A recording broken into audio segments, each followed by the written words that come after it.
በስመ ስላሴ በስመ አብ ወወልድ ወመንፈስ ቅዱስ አሐዱ አምላክ አሜን። ኦሪት ዘፍጥረት ምዕራፍ 4 ቃየልን አቤልን። አዳም ድማ ንሰበይቲ ሔዋን ፈለጣ እሞ ጠነሰት ንቃየል ከዓ ወለደት። ብረድኤት እግዚአብሔር ሰብ ተቀበልኩ ድማ በለት። ደጊማ እውን ሓዊ ኣቤል ወለደት። ኣቤል ድማ ጓሳ በጊዕ፣ ቃየል ከዓ ዓያይ ምድሪ ኮነ። ድሕሪ ገለ ወርሓት ድማ ኮነ ቃየል ካብ ፍረ ምድሪ ንእግዚአብሔር መስዋዕቲ ኣምጽአ። ኣቤል ከዓ ካብ በኹራት ኣባጊዑን ካብ ስብሐን ኣምጽአ። እግዚአብሔር ድማ ናብ ኣቤልን ናብ መስዋዕቱን ባህ ኢልዎ ረኣየ። ናብ ቃየልን ናብ መስዋዕቱን ግን ባህ ኢልዎ ኣይረኣየን። ቃየል ከዓ ኣዝዩ ኮረየ፣ ገጹ ድማ ጸለመ። እግዚአብሔር ከዓ ንቃየል ስለምንታይ ኮረኻ? ስለምንታይ ገጽካ ጸለመ? ጽቡቕ እንተተገብርሲ ገጽካ ዶ ትኽ ኣይምበለን? ጽቡቕ እንተዘይገበርካ ድማ ሓጢኣት ኣብ ኣፍ ደገ ትቃፀወካ ኣላ፣ ሓረርታ እውን ናባኻ እዩ፣ ግናኸ ንስኻ ክትገዝኣ ይግባኣካ በሎ። ቃየል ድማ ንሓዊ ኣቤል ተዛረቦ። ኮነ ከዓ ኣብ መሮር ከለው ቃየል ንሓዊ ኣቤል ተንስኦ ቀተሎ ድማ። እግዚአብሔር ከዓ ንቃየል ኣቤል ሓውካ ኣበይ ኣሎ በሎ። ንሱ ድማ ኣይፈልጥን ኣነ ዶ ሓውላዊ ሓወይ እየ በለ። ንሱ ከዓ እንታይ ጌርካ ኢኻ? ድምፂ ደም ሓውካ ካብ ምድሪ ናባይ ይጠርዕ ኣሎ። ሕጂ ድማ ንስኻ ካብዛ ንደም ሓውካ ካብ ኢድ ክትቅበል ኣፋ ዝኸፈተት ምድሪ ርጉም ኩን። ንምድሪ ምስ እትሓርሳ መሊሳ ሓይላ ኣይክትህበካን እያ። ኣብ ምድሪ ኮብላልን ቀባሕባሓይን መቕባሕባሓይን ኩን በሎ። ቃየል ከዓ ንእግዚአብሔር በሎ፣ በደለይ ክጾሮ ዘይከኣለኒ ዓቢ እዩ። እንሆ ሎሚ ካብ ገጽ ምድሪ ትሰጐኒ ኣለኻ፣ ኣነ ድማ ካብ ገጽካ ክሕባእ እየ። ኣብ ምድሪ ኮብላልን መቕባሕባሓይን ክኸውን ከዓ እዩ።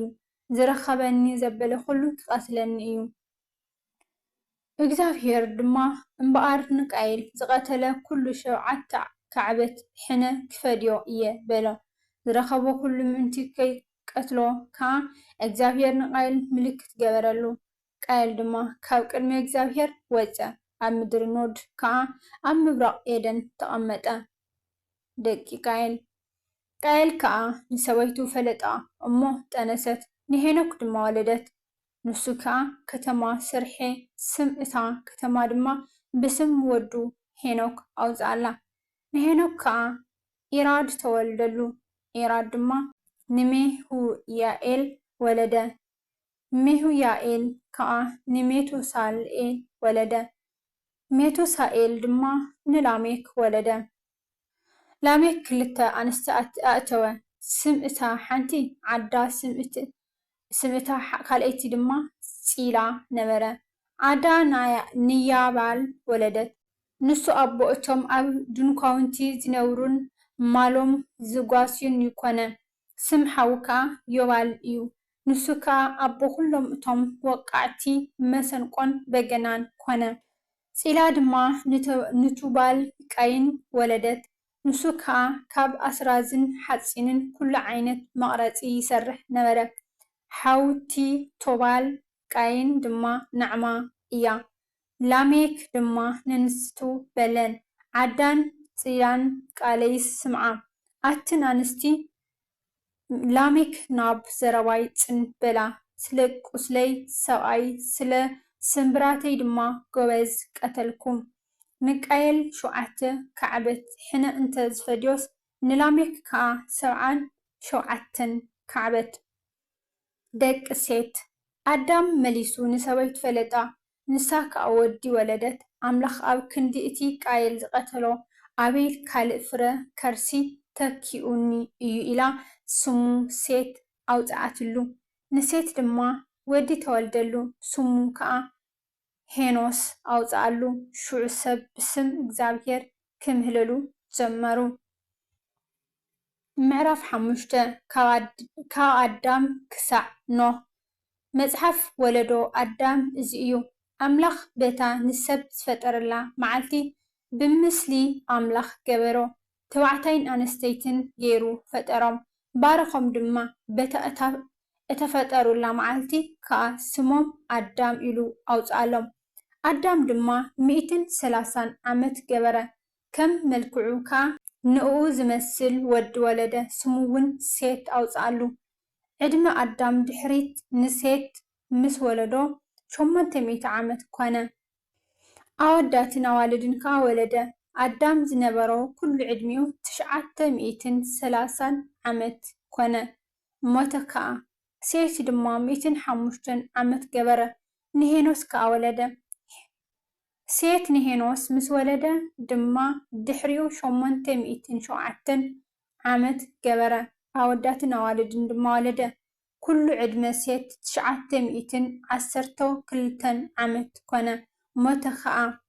ሄኖስ ድማ 9 ዓመት ገበረ፣ ንቃይናን ከዓ ወለደ። ሄኖስ ድማ ድሕርቲ ንቃይናን ምስ ወለደ 815 ዓመት ገበረ፣ ኣወዳትን ኣዋልድን ከዓ ወለደ። ኩሉ ዕድመ ሄኖስ 905 ዓመት ኮነ፣ ሞተ ድማ።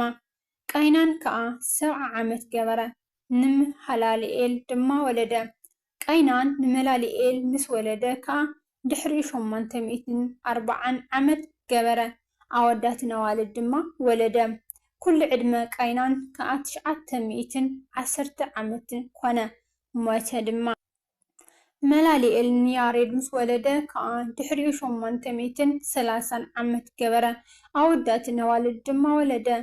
ኩሉ ዕድመ መላልኤል ከዓ 895 ዓመት ኮነ፣ ሞተ ድማ። ያሬድ ከዓ 132 ዓመት ገበረ፣ ንሄኖክ ድማ ወለደ። ያሬድ ንሄኖክ ምስ ወለደ ከዓ ድሕሪኡ 800 ዓመት ገበረ፣ ኣወዳትን ኣዋልድ ድማ ወለደ። ኩሉ ዕድመ ያሬድ ከዓ 962 ዓመት ኮነ፣ ሞተ ከዓ። ሄኖክ ድማ 35 ዓመት ገበረ፣ ንማቱሳላ ከዓ ወለደ። ሄኖክ ንማቱሳላ ምስ ወለደ ከዓ ድሕሪኡ 300 ዓመት ምስ ኣምላኽ ተመላለሰ፣ ኣወዳትን ኣዋልድን ከዓ ወለደ።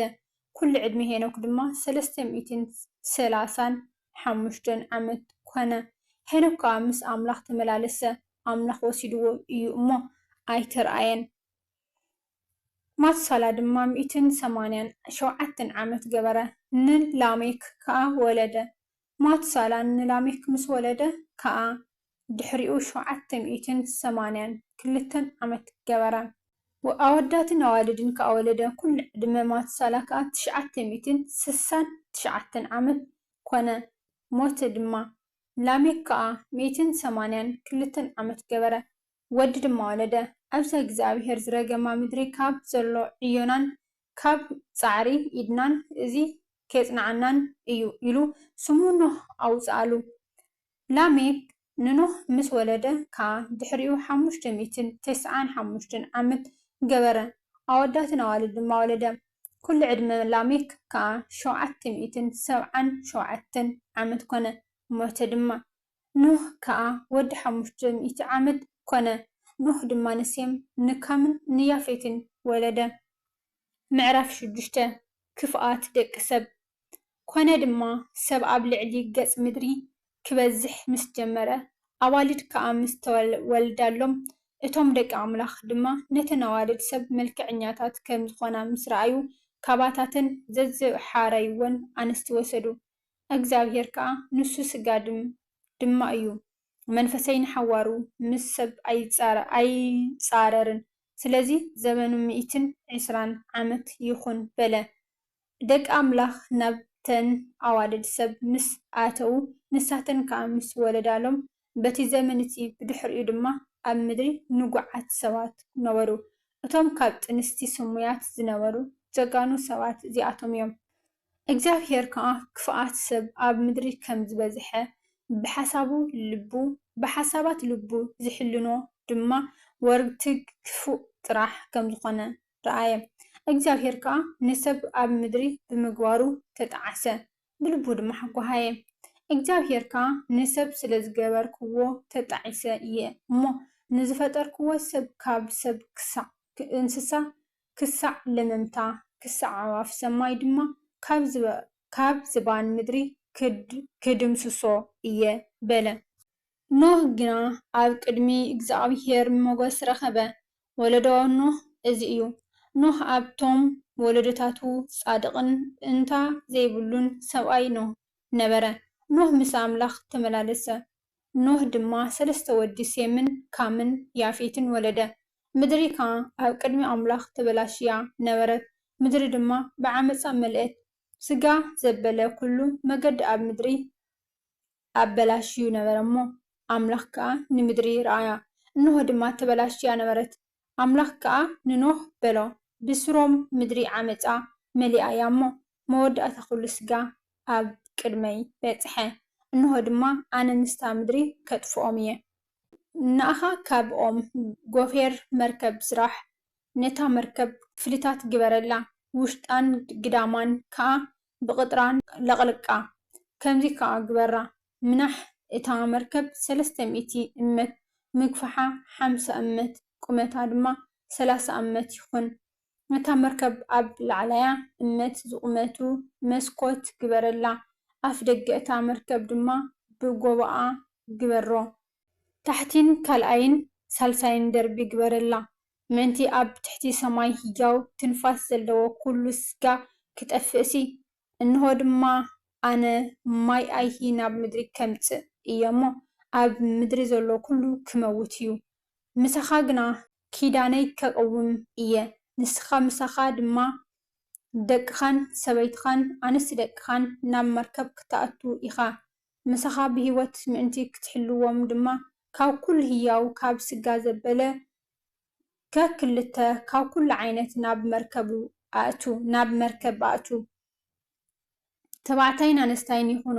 ንስኻ ብሂወት ምእንቲ ክትሕልዎምሲ ካብ ኣዕዋፍ በቢዓይነተን ካብ እንስሳ በቢዓይነቱ ኣብ ምድሪ ለመም ካብ ዝብል በቢዓይነቱ ጌርካ ካብ ዝኾነ ዓይነት ከክልተ ናባኻ የእቱ። ካብ ዝብላዕ ኩሉ ዓይነት ብልዒ ድማ ንኣኻን ንኣታቶምን ቀለብ ክኸውን ኣእቲኻ ኣባኻ ኣክቦ።